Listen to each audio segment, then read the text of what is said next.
welcome everybody to my Diablo 4 video. I'm here to show you a Bloodlands, my endgame Bloodlands Necromancer build. One thing to keep in mind: this is not a build for the season. This is my main character since pre-season, before even season 1. And the reason why I'm making this video is because a lot of people on YouTube are making seasonal character builds, and it's gonna go away. Not gonna get the vampiric powers anymore, so I want to show you guys an endgame Bloodlands build that you can take into the Eternal Realm and still do all the content that you can, especially if you don't want to do the season. So I'm gonna get right into it. First, can we just appreciate how cool these cosmetics look? So here's my character. So I'm gonna go over the gear. Actually, I'll go over the book of the dish is relatively simple. We're sacrificing the defenders because we're gonna get the resistance to all elements. They change resistances, and I'm gonna show you how we can actually max out resistances without having resistance stuff or affixes on our gear. So we're gonna sacrifice defenders. They did change overpower. You can go critical strike chance. Overpower works with crit now, and vulnerable, and damage to close and distant enemies, and all of these cool damage buckets now. I think they did a nice job with it. So we're gonna sacrifice, for me in this build, we're gonna sacrifice defenders. We're gonna sacrifice skeletal mages. They did decrease this a little bit, but it's still powerful. So 25% overpower damage, and then we're gonna sacrifice the golem for 10% max life. For the steel tree, we're gonna go with hemorrhage, just kind of like my original build still. Hemorrhage, I'm gonna grab Acolyte's hemorrhage is still super powerful. I'm gonna grab 1 point into unliving energy, 3 points into imperfectly balanced. We're gonna try and max this out as much as possible because now overpower skills with even base damage. You're gonna want to put as many points into Bloodlands. However, I don't need the +4 affix on my gloves anymore, and I'm going to show you why. So 6 out of 5, 8 out of 5, it's only roughly 2,000 base damage difference, and I'm okay with that. We're going to grab Enhanced Bloodlands and Supernatural Bloodlands. Same thing with Blood Mist. We'll keep all that the same. 1 point into Hued Flesh. This is pretty cool. I was able to get 5 points into Amplified Damage, and I'm going to show you why. We're going to get 1 point into Decrepify, but I have a +2 on all curse skills. And then Enhanced Decrepify, Abhorrent Decrepify. And because they changed all of these blood, I don't need 30% on the Gruesome Mending because we're not using Blood Surge, and we're not using the Starlight aspect. So just 1 point into Gruesome Mending, and then we're going to max out the rest of these.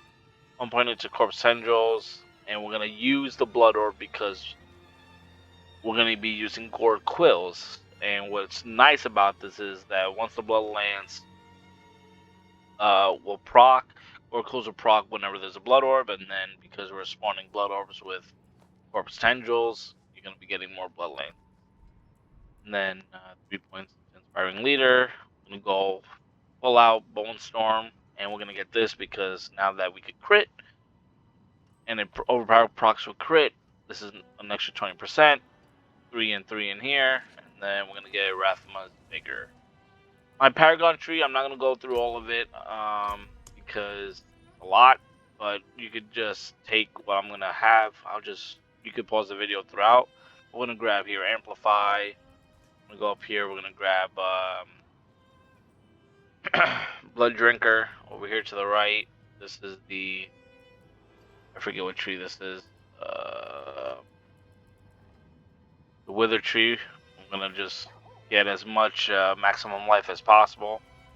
Over to the left, we're gonna grab the Bloodbath, right? And this Glyph Socket, damage to crowd controlled enemies. Go over here into the Bone Graft tree. I'm gonna grab I believe this is Essence. So with the 99% critical strike damage, with an extra 22% when they're not healthy. And then we're going to grab Scent of Death here with the Dominate. So those are the 5 glyphs. You can pause the video and copy this. I could thank, I would just want to give a shout out to, give me 1 second when I bring up the name for this Paragon Tree. Sorry, give me 1 second. To Elutier. If you follow him, he has a great. This was his OG preseason blood Paragon tree, and I have not changed it, and I don't need to change it because it's still powerful. And plus, it's too much money. Now, I mean, even though money is better now, but I don't got the time to really sit through all of this and try and recreate it. But right now, it's good. If you guys have any suggestions, let me know. Now, to the gear. They did rework resistances, armor, attack power, maximum life with overpowered damage, and all of these things. And I did get very good gear with some of the endgame bosses. My willpower is a little low, but the trade-offs I think is pretty okay. So we're gonna go first with the helmet. I don't have max rolls, but you know I am trying to find a new helmet because I would like to substitute intelligence or basic skill attack speed for either what is it called, essence cost reduction, or just any damage reduction stat and things like that. But right here, this is pretty good for now, and we're going to use the aspect of disobedience. Very powerful with Blood Lance. You'll max it out really quickly as you're fighting mobs. We're going to use the aspect of the Shielding Storm. Very powerful with Bone Storm. You get a barrier, you have your Fortify, you have your max health, and a lot of damage reduction. This is near perfect. If anything, I would want to change physical damage for life or damage reduction to distant enemies. But as of right now, this is pretty good. I'm keeping this until I find something better, of course. But damage reduction to close enemies, damage reduction when fortified, and total percent armor. And for that fourth one, either maximum life, just raw DR, or damage reduction from distant enemies. For the hands, this is near perfect, except for the last lucky hit. Primary resource, I wish it was higher, but this is as best as I could do right now. We got attack speed, overpowered damage, lucky hit chance, and the lucky hit for primary resource. Before, a lot of people do the +4 on Blood Lance or Blood Search. You don't need it anymore, and I'm going to show you why in my amulet. But for now, this is really good, and of course we're using the aspect of Hungry Blood. Now, I haven't tested much of it. I've been trying to see different things. I would substitute Hungry Blood for the Grasping Veins. However, you know, because they reworked Blood Lance and you can't like fire so many Blood Lances at once and crash the game, they came out with this. And they reworked Blood Lance. This still procs overpower when the additional Blood Lance at a nearby enemy is hit. So this does help proc overpower more. Not help it proc more, but when it procs, it'll proc for both when you throw the Blood Lance. So I still think it's helpful, but you could take it out and use Grasping Veins on this. Now, the new Blood Moon Breaches, I was able to get this, and it's very, very good. So you can have maximum life, and you already have damage reduction while cursed. So it's just an extra damage reduction on top of all the damage reduction I already have. +2 rank on all curse skills, and +2 ranks in amplified damage, which is why we got the 5 out of 3. Now, we don't use minions, so the first part does not matter, but the second part does matter, and enemies affected by at least one of our curses, their Crepify or Iron Maiden, will take 70% increase overpowered damage. This procs like crazy. We hit like a truck. These pants are really good. I think it's a necessity. For the boots, we have Flicker Step. I'm still looking for better boots, but I think this is okay for now. Plus 15 all stats and movement speed, which we need. Don't really care about ultimate skill damage because you're using Bone Storm instead of Blood Wave. But hey, it still procs with Overpower. And also the damage reduction to close enemies helps. I just wish the stats were a little higher on the rolls, but I'm still looking for better boots, but this would do for now. And we're gonna be, because we're using Lucky Hit, we're gonna use a wand as our weapon of choice. This has near perfect rolls, critical strike damage, intelligence, overpower damage, and core skill damage. All of these help proc and increase the power of our overpower damage. And we have the aspect of Wrathman's Chosen. Whenever your blood skills overpower, you gain 50% attack speed for 4 seconds. On top of proccing this attack speed, because you want to throw as many blood lances as possible. For the amulet, Banish Lord's Talisman. I got this luckily out of Duriel, and it comes with critical strike, chings, overpower damage, resource generation, and +2 to all core skills, which helps our blood lance, which is why we got the 6 out of 5. Now, after we spend 300 of your primary resource, your next core skill is guaranteed to overpower. So we are trying to proc overpower as many times as we can, on top of Wrathman's Chosen, on top of using this amulet. And of course, any overpower that strikes, it's going to take an additional 88% multiplicative increased damage. Very, very important to get this amulet. I think it's great. And I hit like a truck. For the rings, where you're going to be using Gore Quills. And of course, the things you want to look for is lucky hit chance, critical strike chance, overpower damage, and maximum life for both rings. But you know, I'm still looking for the god rolls and still haven't gotten it yet. So we use Gore Quills, and every time there's a blood orb, blood lance will consume it, and then this also, once it's consumed, if it's on an overpower proc, it's gonna overpower. And we're gonna be using potent blood here.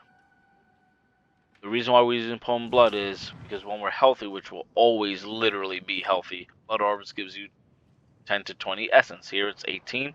The reason why is because when Gore Quills proc on that blood orb, you're actually procking potent blood as well. I found this combo very powerful.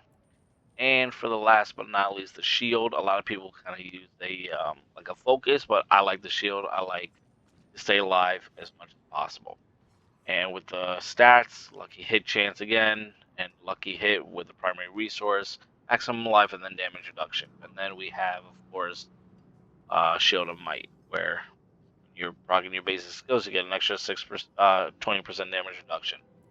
I want to show you all of the stats put together, as also blue gems everywhere, red gem on your weapon, resistances on your rings, and amulet if you need it, but because I have maxed out resistances, I put armor for my amulet. So this is what it looks like here. We got maxed out at all resistances, so we don't need to worry about resistances. 22% critical strike chance, but when you proc Bone Storm, it'll go up to 42%. 245% critical strike damage, 4,000 overpower damage, and obviously this could be higher with the most godly of rolls. Keep going down. If you want to take a screenshot, you can just pause the video. Armor 10,000, and then here we go. We have 30% damage reduction from close enemies, 22% from distant, and 28% while fortified. All of this helps. I barely get hit, and I heal so fast that you don't even notice it. And then, of course, we have lucky hit chance 43%, and we're getting almost 30% essence back. And that's the build, guys. It is very strong. I could do every single content in the game. Uber Lilith, I hear, is easier in the seasonal.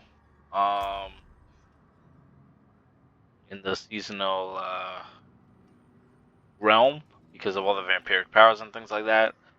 I still think overpower still needs some work. I think it's still. I don't know what their damage looks like. My thing with overpower damage is I believe overpower should be proccing a lot more than it is right now. because critical strike chance and critical strike damage, you're always kind of proccing it. So why can't overpower proc just as much? So the things that I would change, honestly, is I would change where Bloodlance, instead of 6 times, make it like 3 or 4 times, right? Um, Maybe have a little bit more essence regeneration for the Necromancer. Just scale overpower a little bit more. I saw some damage numbers from the seasonal content from players, and to be honest, I am hitting about.